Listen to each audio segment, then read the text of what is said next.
జిల్లా నర్సరావుపేట కేసనపల్లిలోని Eshwar college of engineering NSS unit ఆధ్వర్యంలో విద్యార్థులు యాజమాన్యం సిబ్బంది కలిసి ఇటీవలే కురిసిన భారీ వర్షాలు మరియు వరదలు కారణంగా ప్రజలు తీవ్ర ఇబ్బందికి గురయ్యారు.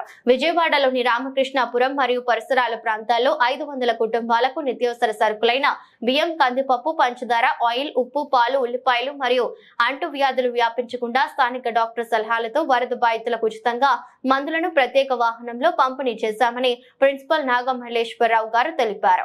ఈ కార్యక్రమంలో కళాశాల chairman Meeravali, secretary Karimoddin, managing director Mastan Sharif మరియు NSS programme officer H Gangadhar పాల్గొన్నారు. చాలా బాగా హెల్ప్ చేశారు. అందుకు అందరికీ ధన్యవాదాలు తెలుసుకుంటూ ఇంకా అందరికీ సహాయం చేయాలని కోరుకుంటూ నమస్కారం.